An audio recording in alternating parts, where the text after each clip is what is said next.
네, 반갑습니다. 김일동 작가입니다. 네. 저쪽에서 너무 환호를 해주시니까 좋네요. 네, 저는 뭐 아시는 분 아시겠지만 파인아트계 쪽에서 굉장히 오래 활동을 했기 때문에 실제 현존하는 미술시장 생태계에서 조금 이해도가 있습니다. 이해도가 있고 또 계속 디지털 아트나 디지털 작업을 했기 때문에 NFT에 대한 이해도도 있거든요. 이 점을 바탕으로 지금 대한민국 그리고 세계에서 일어나고 있는 NFT의 현실과 그리고 이게 아트적으로 어떻게 성장해야 되냐에 대해서 생각을 많이 해봤어요. 그러면서 지금까지 있었던 NFT 씬에서 아트 그리고 다가올 2023년에 있을 NFT 아트 씬에 대해서 한번 전망도 해보고 나름대로 걱정도 해보고 희망도 가져보고 여러 가지 생각들을 하게 되었습니다. 이 생각들을 여러분들도 한번 공유해 주시고 조금 이게 개념을 인지한다면 우리나라 아트가 발전하는 데 도움이 될 것 같아요. 그래서 조금 이것을 무슨 사실 정보를 듣는다는 것보다 지금 상황이 어떤지 개념 인지적인 관점으로 다가갔으면 좋겠습니다. 처음에 자꾸 이 작품부터 제가 보여드리는데 어떤 컨퍼런스든지 이 작품을 통해서 저는 NFT 시대에 많은 좀 주목을 받게 됐습니다. 이 작품은 12년 전에 그렸던 13년 전쯤에 그렸던 작품인데 그때 디지털로 작품을 그려서 출력을 했는데 이제는 이것을 NFT화 시켜서 할 수 있는 새로운 시대가 온 거죠. 그렇게 아주 재밌는 일이 난 겁니다. 그리고 이것도 한 10년 전쯤에 작업했는데 이제 또 NFT로 이제 변환시켜서 지금 시대에 또 빛을 발하고 있는 그런 작품이고요. 이런 작품들을 계속 만들고 많이 만들어 오면서 파인아트계 여러 가지 일들을 겪었거든요. 이게 지금의 아트 시장, NFT 아트 시장하고 어떤 연관성이 있는지 얘기를 해볼게요. 그래서 제목을 2023년 NFT 아트 컬렉션이라고 한번 지어봤습니다. 자, 일단 NFT가 등장하면서 2022년까지 어떤 일이 있었는지 제가 조금 정리를 해드릴게요. 제일 좋은 게 NFT 아트 컬렉션 생태계가 시작됐어요. 뭐 재작년 전쯤이죠. 자, 그런 신호탄이 왔고요. 그리고 이게 유튜브처럼 웹상에서 작품을 발행할 수 있기 때문에 기존의 아티스트가 아니었던 여러 소셜 아트군, 그러니까 일반인들 아티스트들이 많이 등장하게 됐습니다. 그런 사건들이 벌어졌고요. 그리고 이제 이렇게 가상자산을 발매할 수 있는 시대가 왔으니까 작품을 NFT 마켓플레이스들이 대거 등장하기 시작했습니다. 그리고 또 이거에 같은 바람인지는 모르겠는데 이렇게 아트에 관심을 많이 가지다 보니까 한국의 아트 페어가 굉장히 좀 많은 성장을 했습니다. 그리고 한국에서 또 세계적인 아트 페어 프리즈를 유치하는 기회도 됐고요. 이런 일들이 벌어지고 있습니다. 그리고 또 PFP 프로젝트, 그 프로필 파일 프로젝트라고 BAYC나 뭐 메타콩즈 같은 거 아실 거예요. 이런 새로운 형태의 컬렉션 시장이 등장했습니다. 이게 지금 NFT 씬이 시작되면서 2022년까지 무슨 일이 있었냐를 제가 조금 정리해봤고요. 자, 이 작품입니다. 너무 많이 봤죠, 우리. 이 작품을 받으러 모든 사건이 다 터졌어요. 터지고 뭐 이 세계가 난리가 난 겁니다. 가상자산이 이 정도 금액에 낙찰될 수 있다. 780억에 세계적으로 공신력 있는 기관인 크리스티에서 경매를 했기 때문이죠. 그리고 지금 우리들이 이 자리에 있는 이유도 이것과 연관성이 있다고 생각합니다. 자, 그렇게 해서 이 작품이 이제 780억에 낙찰이 돼버리니까 5만 대에서 작품이 다 올라와요. 오픈시로 작품을 다 올리고 디지털 그림 좀 그릴 줄 아는 사람들, 디지털 음원 작업할 줄 아는 사람들 전 세계에서 작품을 막 우두두둑 다 올립니다. 여기 보면 뭐 이더락이라고 해서 돌덩어리 만들어가지고 이것도 뭐 수십억에 판매가 되고 우리가 알 수 없지만 실제로 현실이 된 일들이 마구마구 일어나고 있습니다. 자, 그리고 한국의 사례를 조금 제가 가져와 봤는데 전라도의 어떤 소년도 아이패드로 그린 그림을 1,500만 원치 팔았고 클라 NFT라는 커뮤니티가 생겨났어요. 흥미로운 것은 저는 기존의 미술관이나 갤러리에서 계속 활동을 하던 작가인데 이거 뭐 비제도권 작가들, 그러니까 뭐 컴퓨터 그래픽 다루던 분들, DJ 하시던 분들, 캐릭터 디자인 하시던 분들, 뭐 영상 작업 하시던 분들끼리 모여가지고 커뮤니티를 만들었습니다. 이 커뮤니티 방이 한 1,000명 정도 됐는데 계속해서 이제 너무 신났죠. 왜냐하면 갤러리나 미술관에 진입이 안 됐는데 NFT라는 새로운 매체가 그것을 깨버리고 활동을 할 수 있게 됐고 또 작품 또한 거래됐기 때문입니다. 자, 이거는 뭐 다 아시겠지만 외국에서 뭐 이렇게 밈 올려갖고 고가에 거래됐고, 또 영국의 소녀는 제네레이티브 형식으로 고래를 코딩해서 이게 또 고가에 거래가 됐어요. 자, 이런 일들이 벌어졌습니다. 소셜아트군이 이렇게 생겨난 거죠. 그리고 자, 새로운 NFT 마켓플레이스들, 클립드랍스, 업비트, CCCV, 뭐 빗썸에서도 준비하고 있고, 메타 갤럭시아, NFT 마켓 팔라 스퀘어, 그리고 비블럭 같은 마켓플레이스들이 마구마구 생겨나고 있어요. 자, 이렇게 생겨나고 있는데 제가 여기서 굉장히 아쉬운 점들도 있어요. 그것은 뭐냐면, 자, 우리나라가 조금 양판 기술에 빠른 나라거든요. 어떤 뭐 커피 문화나 이런 게 있으면 금방 체인점화 해가지고 막 똑같은 형태로 막 만들어내요. 그렇지만 그 커피 문화나 어떤 본질적인 것들을 빠르게 갖고 오지, 잘 수용하지 못하기 때문에 명품이 탄생하기 좀 힘든 게 있습니다. 이런 마켓플레이스들이 미술계의 기본적인 생태계나 컬렉션이나 커뮤니티에 대한 이해 없이 약간 양판적으로 생겨나는 느낌을 받았습니다. 이것은 제가 아무래도 미술판에 오래 있다 보니까 좀 받은 느낌들이고요. 이게 어떤 현상을 불러일으키는지 계속해서 제가 좀 살펴보도록 할게요. 여기 이건 프리즈 서울. 자, 프리즈가 벌어졌죠. 오늘 사상 전 세계에 이제 3대 아트 페어가 있어요. 바젤 아트 페어가 있고 프리즈가 있고 또 프랑스의 그 피아? 예. 3개가 있어요. 3개가 있는데 그 중에 3대 아트 페어, 그러니까 프리즈하고 바젤은 거의 2대 아트 페어라고 생각하면 돼요. 이 아트 페어가 드디어 한국에서 유치를 했습니다. 한국에서 유치를 했는데 첫날 매출이 거의 1조에 육박해요. 이거 굉장히 놀라운 사실인데 또 굉장히 안타까운 사실이 이 속에 숨어 있습니다. 여러분들은 아직 그 안타까운 사실이 뭔지는 모르겠지만 계속해서 제가 얘기를 하면서 알려드리겠습니다. 자, 그리고 동시에 키아프도 개최를 했습니다. 키아프는 또 인천공항에서 이렇게 NFT 존을 만들어 놓고 이렇게 NFT 작품을 선보이기도 하고, 저 역시도 여기서 이제 작품 발표를 했고요. 그리고 이 키아프 현장입니다. 키아프가 올해 말고 작년에 한 680억 정도의 매출을 올렸다고 합니다. 680억이라는 매출은 한국 아트페어 역사상 가장 높은 매출이에요. 680억 작년에. 근데 올해도 꽤 많이 올렸는데 올해는 얼마를 올렸는지 구체적으로 발표를 좀 등한시 약간 미지득득하게 하고 있어요. 이렇게 잘 올렸는데 왜 그럴까요? 그게 또 이유가 있어요. 그런 현실들에 대해서 한번 살펴보겠습니다.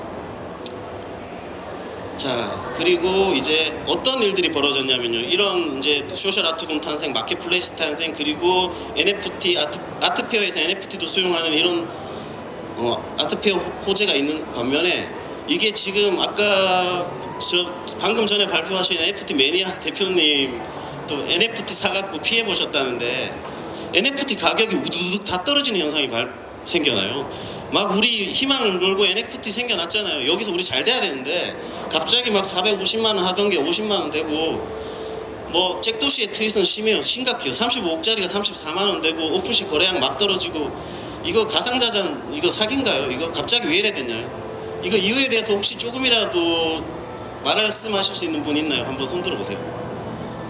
네. 막막한가요? 제가 계속 정리를 해드리겠습니다. 그러면 이게 가상자산이 이렇게 만들어졌잖아요. 우리는 이게 왜 이런지에 대해서 알고자 할 때 미술시장에서 그동안 겪어왔던 컬렉션과 커뮤니티에 대한 이해를 같이 해야 돼요. 이게 무슨 말이냐면요, NFT는 코인이나 주식이 아니에요. NFT는 예술품이거든요. 예술적 가치가 담겼거나 그 속에 의미나 어떤 것들이 담겨있는 존재인데, 코인이나 주식, 특히 코인 때 이제 가상자산을 먼저 선점해서 많은 재미를 봤습니다, 우리 사람들이. 근데 이제 그 재미를 못 보거나 NFT라는 새로운 자산이 나오면서 나도 빨리 선점해야지, 이번 기회도 잃어버리면 안 되겠다 해서 우두둑 막 다 사버린 거예요. 근데 어떻게 샀냐? 컬렉션이나 커뮤니티에 대한 개념 없이, 미술 작품에 대한 이해 없이 NFT 수집하기에 너무 급급했던 겁니다. 그러다 보니까 실질적으로 작품을 어떻게 컬렉션해야 되는지, 작품의 가치가 어떤 건지를 알아보지 못하고 막 사는 거에 급급하다 보니까 뒤에 역효과가 난 겁니다. 자, 작가와 작품이 가치를 형성하려면 시간이 걸려요. 근데 NFT는 지금 생겨난 지 얼마 안 됐거든요. 작가가 작품을 발매하고 그것을 아주 이제 열의를 갖고 활동을 하고, 그 다음에 마켓플레이스, NFT 마켓플레이스나 갤러리들이 이 홍보를 하고 옥션도 보내고 이슈들을 만들어야 돼요. 그리고 어떤 이권이 형성돼야 되고, 그렇게 이 작품을 소유하고 있는 컬렉터들이나 매니아들이 많아지면 그 속에서 이권이 일어나고 수집 욕구가 일어납니다. 이런 것들이 형성되는 시간, 그리고 이렇게 이슈가 되면 또 기업에서 콜라보레이션을 하고 서울옥션이나 아니면 소더비 크리스티 같은 데서 경매를 하게 됩니다. 그리고 시대적 변화가 오죠. NFT 시대의 변화가 오면서 비플이라는 디지털 아티스트가 각광받고, 과거에 백남준 선생님께서 미디어 시대가 오니까 그 작품이 각광받듯이 예술 작품이 무르익으려면 이런 단계가 발생하는데, NFT 시대에 어떤 NFT 가상자산적인 급 이슈만 가지고 작품을 사들이니까 이런 근본적인 컬렉션이나 커뮤니티에 대한 이해 없이 그냥 올라갔다 확 꺼져버리는 거예요. 자, 커뮤니티의 형성 관리가 있는데 이게 가장 중요한 맥락이에요. 기존에 제가 속해 있던 미술파는 작가 작품을 발매하고 그 작가가 활동을 하고 뛰어다니고 열심히 일하면서 작품 활동을 하면서 갤러리들도 함께 뛰었습니다. 작가와의 만남을 소집하고 작가 발표회를 하고 옥션이나 이벤트 하는 이런 것들을 많이 했거든요. 그래서 이게 커뮤니티가 자동적으로 이제 생성이 된 겁니다. 아까 그 잭도시의 첫 번째 트윗이 35억에서 34만원으로 떨어졌어요. 그리고 이더락이나 이런 것도 100억 하던 게 떨어지고 작품가가 우두둑 떨어졌거든요. 이것은 커뮤니티에 대한 형성이나 관리에 대해서 이해를 똑바로 하고 있지 못하기 때문이에요. 이것을 제가 조금 더 쉽게 설명해 볼게요.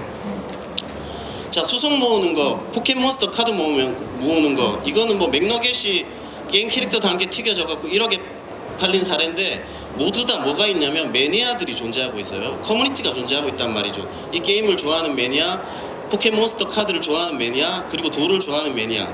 여기서 우리가 1000만원짜리, 우리가 돌을 좋아하는 사람들끼리 모였다고 쳐요. 여기서 1000만원짜리 돌을 샀는데 이것을 돌 모르는 사람한테 가갖고 단 5만원에 팔아도 안 팔릴 겁니다. 포켓몬스터 카드도 300만원까지 가격이 올라갔는데 이것을 모르는 집단이나 뭐 어디 경로당 가서 팔면 이거를 뭐 2만원 3만원 줘도 안 팔릴 수가 있어요. 자, 지금까지 아트 컬렉션은 갤러리에서 다 관리를 했습니다. 작가의 만남을 통해서 관리를 하고 옥션이나 아니면 뭐 소더비 크리스티나 이런 예술적 기관들에서 관리를 했는데, 탈중앙화된 시대에서 NFT가 등장했기 때문에 이 커뮤니티 자체 근본이 모호해진 거예요. 왜냐하면 옥션에서 작품을 사게 되면 그 작품을 좋아하는, 앤디올 작품을 좋아하는 군끼리 모여있거든요.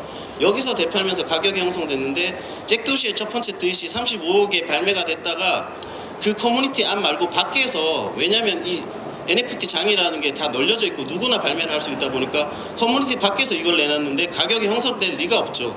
제가 다시 말씀드리자면 포켓몬스터 카드를 초등학생들 사이에서 팔아야 300만원인데 이것을 바깥에다 내놓고 10만원에 살아야 해도 안 사가는 원리하고 똑같습니다. 이게 탈중앙화의 어떤 단점인 것이죠. 장점이라고 친다면 많은 아까 소셜 아트 분들이나 참여의 기회가 많아졌고 우리 모두가 예술의 저변을 확대시켜서 기회를 얻을 수 있는 장점이 있는 반면에 이런 상황들이 생겨난 겁니다. 이것을 모르고 뭐 NFT가 거품이니 코인이 어떻게 됐니 이런 말들을 하는 것은 저는 아직 조금 무리가 있다고 생각합니다. 이런 것들을 이제 깨닫는 어떤 2022년이 된 것 같고요. 자, 그래서 제가 그냥 이거 아주 쉽게 와닿으라고 사진 하나 찍어봤습니다. 편의점에 갔는데 어떤 꼬마아이가 달려와서 자기 포켓몬스터 이거 피카츄빵 샀다고 저보고 사진 찍어달라고 하더라고요. 너무 기뻐가지고. 모르는 아이인데 이 사진을 찍어달라고 하는 이 기쁨은 제가 볼 때 앤디올 에오가가 앤디올 작품 마린몰로를 어렵게 구했을 때 기쁨하고 똑같다고 생각합니다. 이렇기 때문에 컬렉션과 커뮤니티, 그리고 그 커뮤니티를 관리하는 집단성, 즉 갤러리나 옥션이나 미술계의 이 조직들이 얼마나 중요한지를 알아야 되고, 그 역사들이 100년, 200년 쌓여서 지금의 미술이 됐거든요. 하지만 NFT는 역사가 짧잖아요. 1년, 2년. 이런 기초적인 과정 없이 형성됐기 때문에 지금 우리가 부딪히고 있는 부작용들이고 또 고민해야 될 어떤 과제들인 것 같습니다.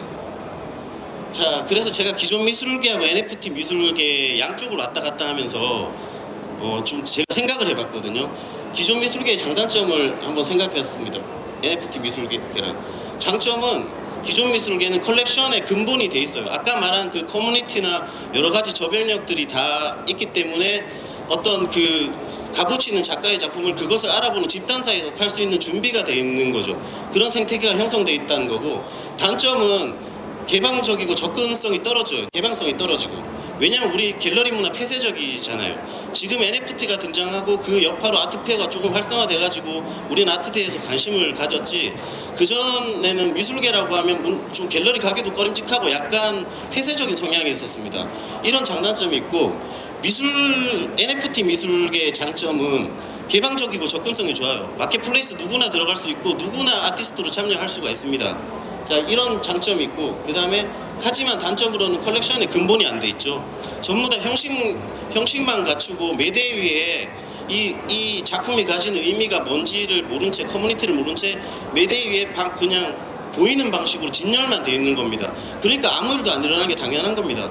우리나라 마켓플레이스들 초반에 NFT 붐과 함께 좀 재미 좀 봤을 것 같은데 지금 자꾸 고생하고 고전하고 있거든요. 이 근본 없이 그냥 무슨 체인점 양상하듯이 양산해냈기 때문에 아무 의미가 없기 때문입니다. 이것을 숙지하고 있어야지 이 근본적으로 고쳐질 것 같아요.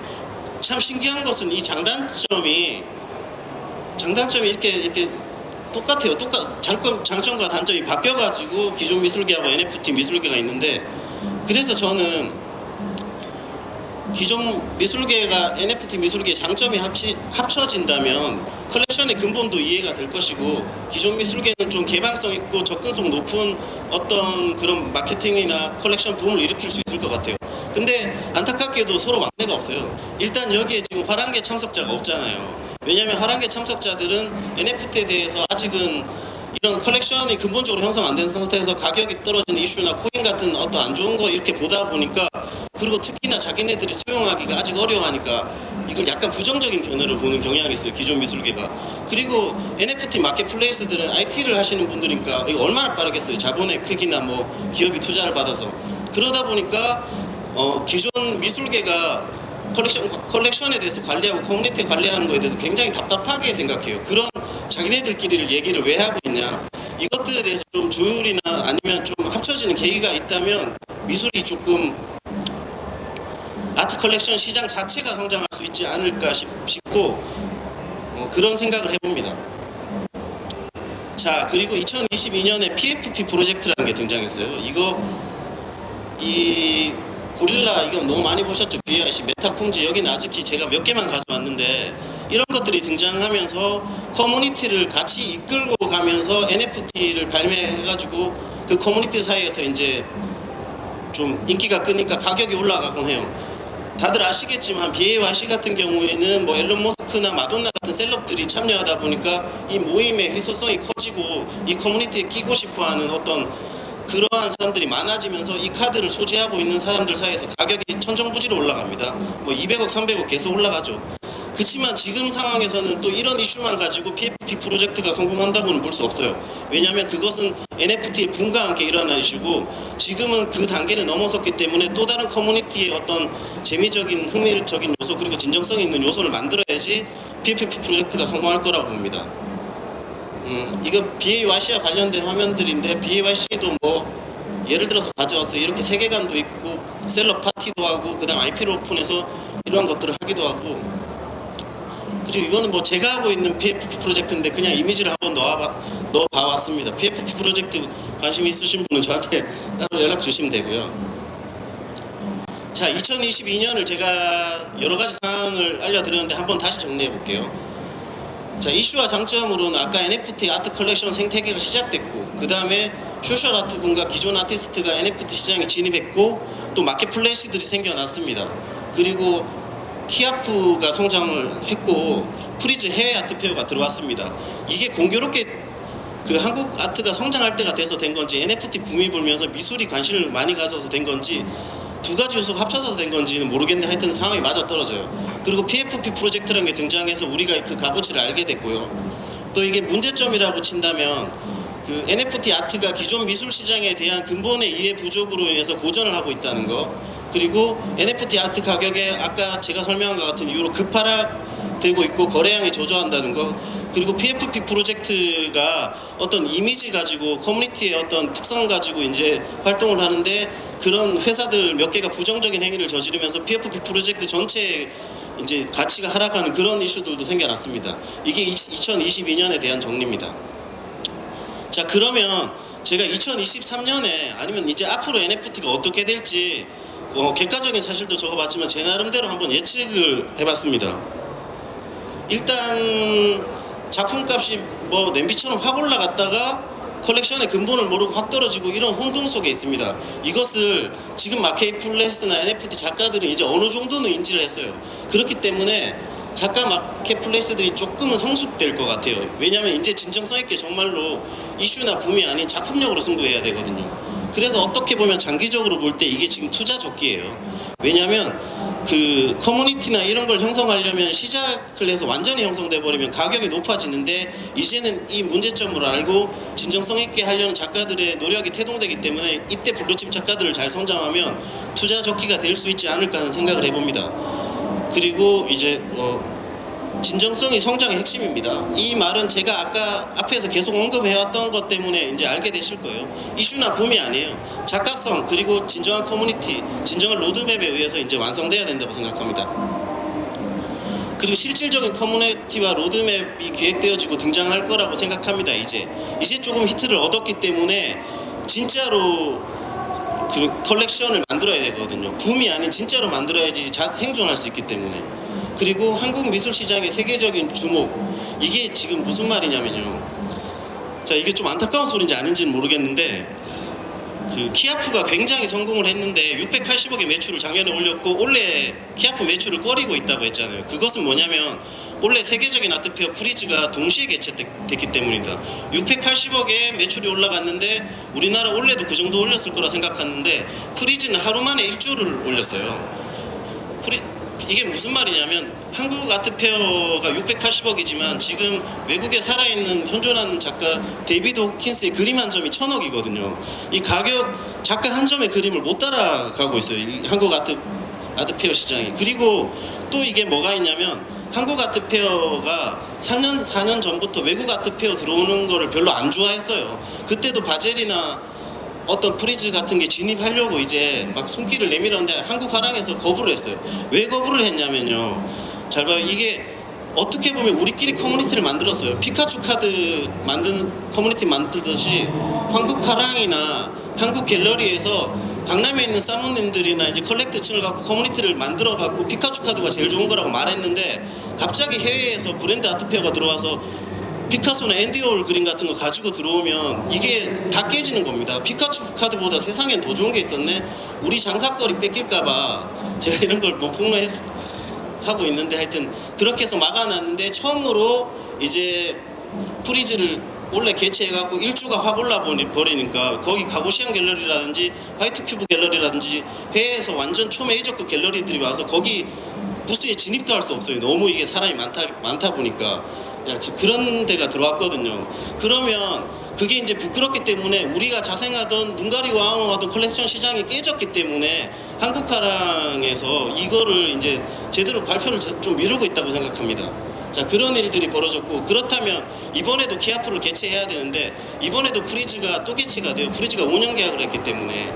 자, 우리가 그동안 이거는 역으로 해석해서 뭘 알고 있다면 한국 시장에서 1조가 팔렸다는 것은 한국 컬렉터들 수준이 낮지 않다는 거예요. 그동안 밀폐되어 있는 곳에서 있다가 외국 아트페어 고급 갤러리 고급 작품들이 들어오니까 이게 요구가 팡 터져버렸거든요. 팡 터져버리다 보니까 이런 시장이 있다는 건데, 우리 NFT도 이런 시장에서 잘 성장해야 된다고 생각합니다.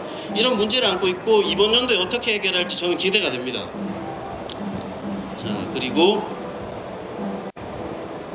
이게 안 넘어가죠, 이게. 다음 장으로 좀 넘겨주세요. 안 넘어가요. 자, 2023년에 기대의 요인이 있어요. 지금 NFT 아트계에서 세계 미술 세력들이 재차 움직일 것 같아요. 소더비 크리스티 NFT 기업 메이저 갤러리, 재작년에 비풀이 한번 이슈를 일으켰잖아요. 이게 뭐냐면 무대가 지속되려면 계속해서 아이돌 스타들이 나와줘야 돼요. 뭐 엔터테인먼트 무대든지. 그렇기 때문에 지금 코인값이 떨어지고 NFT에 대한 관심이 조금 가격 저하로 사라졌기 때문에 다시 한번 스타 작가를 발굴하고 그에 따른 명분이 있는 스타를 내보내기 위한 공약들이 시작되지 않을까 하는 게 2023년의 기대의 요인입니다. 그리고 일론 머스크가 트위터를 인수했습니다. 트위터를 인수했죠. 이거 굉장히 중요한 사실이에요. 왜냐하면 트위터를 인수했다는 사실은 일론 머스크가 커뮤니티를 다 장악하겠다는 소리예요. 커뮤니티의 핵심은 소식통이거든요. 이번 모임에 어떤 걸 한다, 어떤 걸 하겠다. 이것은 아까 처음에 제가 언급했듯이 미술 시장이나 이 아트 NFT 아트 시장이 커뮤니티나 컬렉션이 중점이 돼야 되는데 이것을 제어할 수 있는 스피커 기능을 갖고 있는 것이 트위터입니다.